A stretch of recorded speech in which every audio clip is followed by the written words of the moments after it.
ഇന്ന് കൊഞ്ച് റോസ്റ്റ് ഉണ്ടാക്കാം. ഇത് 300 ഗ്രാം കൊഞ്ച് ക്ലീൻ ചെയ്ത് കഴിഞ്ഞ് 300 ഗ്രാം ഉണ്ട്. അതിലേക്ക് 1 ടീസ്പൂൺ ഇഞ്ചി വെളുത്തുള്ളി പേസ്റ്റ്, 1 ടീസ്പൂൺ മുളക് പൊടി, 1/4 ടീസ്പൂൺ മഞ്ഞൾപ്പൊടി, 1/2 ടീസ്പൂൺ നാരങ്ങാനീര്, ആവശ്യത്തിന് ഉപ്പ്.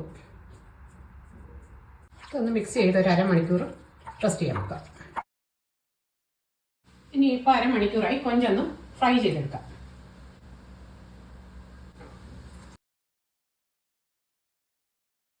ഇപ്പം 3 മിനിറ്റായി. ഇനി ഇതൊന്ന് തിരിച്ചിടാം.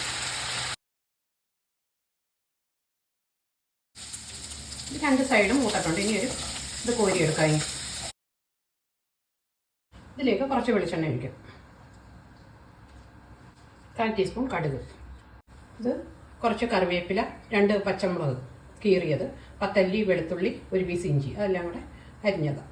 കടുക് പൊട്ടിക്കഴിഞ്ഞ് അതിലേക്ക് ഇടാം.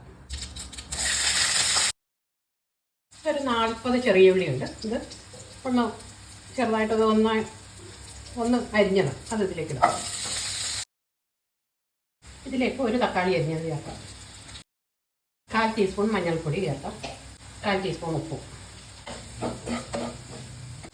ഇതിലേക്ക് 1 ടേബിൾ സ്പൂൺ മുളക് പൊടി ചേർക്കാം. 1/2 ടീസ്പൂൺ കുരുമുളക് പൊടി, 1/2 ടീസ്പൂൺ ഗരം മസാല പൗഡർ. അതിലേക്ക് 1/2 കപ്പ് നല്ല തിളച്ച വെള്ളം ഒഴിക്കാം. ഉപ്പ് പോരാങ്കിൽ കുറച്ച് ഉപ്പ് കൂടെ ചേർക്കാം.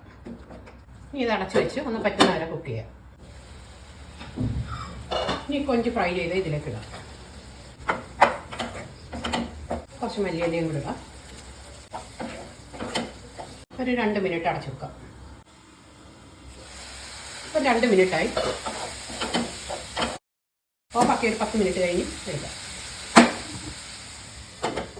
ഇതിപ്പോൾ അരമണിക്കൂറായി എടുത്തിട്ട് അരമണിക്കൂറായി ഓഫാക്കിയിട്ട് ഈ ഒരു പാത്രത്തിലേക്ക് മാറ്റാം.